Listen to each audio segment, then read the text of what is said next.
সৌম্য জাহান লিখেছেন, আসসালামু আলাইকুম। আমি স্টুডেন্ট ভিসায় এসে PSW তে আছি। আমি স্টাডি কমপ্লিট করেছি, তত আ অত ভালো রেজাল্ট করিনি। আমার একজন বেবি আছেন ২ বছর পর জন্ম ইউকে বেবি জন্য কোনো কাজ করিনি। PhD বা DBA কোর্স করতে চাইলে চান্স পাওয়া খুবই কম। আম এমত অবস্থা আমার করণীয় কি? আমার ভিসা শেষ হবে ৬ মাস পরে। আমি কি ওয়ার্ক পারমিটে যেতে পারবো? ওয়ার্ক পারমিটে তো যেতে পারবেন যদি এমপ্লয়ার পান আপনি ভালো, এবং যদি প্রপার ওয়ার্ক পারমিট পান, কজ পান।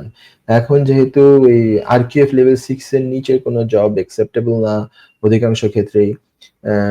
এবং সেই সাথে আমি বুঝতে পারছি যে আপনার ডিপেন্ডেন্টস রাও আছে। আপনার বাচ্চা আছে, বাচ্চা নিশ্চয়ই আপনার হাসব্যান্ডও নিশ্চয়ই এখানে আছেন। তো সেক্ষেত্রে তো যেমন কেয়ার ভিসা একটা অনেক সময় চেষ্টা চরিত্র করলে কাজ করলে এটা পাওয়া যায়।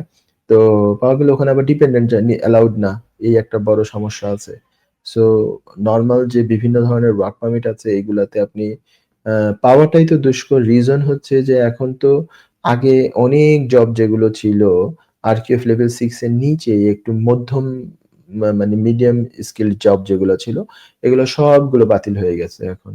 এখন শুধুমাত্র হায়ার স্কিল যে জবগুলো সেগুলোই আপনি নিতে পারেন, যেগুলোর সেলারিও অনেক হাই। এগুলাতে প্রপার কোনো কাউকে কেউ সহজে রিক্রুট করে এটাও খুব ডিফিকাল্ট।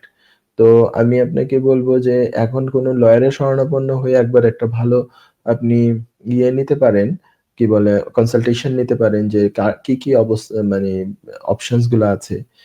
DBA, PhD কেন চান্স পাবেন না এটার চেষ্টা করতে পারেন। রিসার্চ মাস্টার্স বলেও একটা প্রোগ্রাম আছে, সেটা আছে। আর আপনি বলেছেন যে আপনি স্টাডি কমপ্লিট করেছেন। আপনি কি কোর্স করেছেন এটাও আমি জানি না। আমার মনে হয় DBA যেহেতু আপনি এক্সপ্লোর করতে চাচ্ছেন, তার মানে আপনি বিজনেস, ম্যানেজমেন্ট, মার্কেটিং এই টাইপের কোনো না কোনো কোর্স হয়তো করেছেন। যদি হতো আপনি আইটি কিংবা সফটওয়্যার কিংবা AI এইগুলা নিয়ে পড়াশোনা করেছেন, টেক বেসড এবং হাতে ৬ মাস সময় আছে, তাহলে আমি এক্সপ্লোর করতে বলতাম ইনোভেটর ফাউন্ডার ভিসা। সেটা অবশ্য যদি এই ধরনের ব্যাকগ্রাউন্ডের পড়াশোনা না থাকে, কিছু ওয়ার্ক এক্সপেরিয়েন্স না থাকে, তাহলে ইনোভেটর ফাউন্ডার ভিসা নিয়ে চিন্তা করাটা ঠিক হবে না। তো পিএইচডি বা ডিবি এর জন্য আপনি বিভিন্ন ভালো কিছু এজেন্ট আছে, তাদের শরণাপন্নও হতে পারেন। তারা করে কি আপনাকে কিছু আম মানে টিপস দেয়, যেগুলো হচ্ছে আপনার যে ওখানে যে আপনার প্রপোজালটা জমা দিতে হবে এবং সেই সাথে আপনার যে ইন্টারভিউ হবে সেইসব ব্যাপারে তারা আপনাকে কিছু হয়তোবা টিপস দিতে পারে, কিছুটা হেল্প হতে পারে। হয়তো সেভাবে আপনি ভর্তি হলে হতেও পারেন। রেজাল্ট তত ভালো না আপনি বলছেন, তারপরেও তো অনেকে চান্স করতে পারে।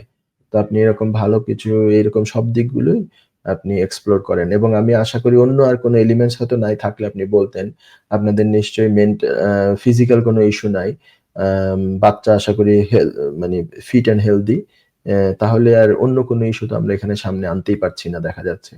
সো আমি এতক্ষণ যেগুলো বললাম এগুলোর উপরে আপনি এগুলো কনসিডার করে আপনি চিন্তাভাবনা করতে পারেন আশা করি। ধন্যবাদ আপনার প্রশ্নের জন্য।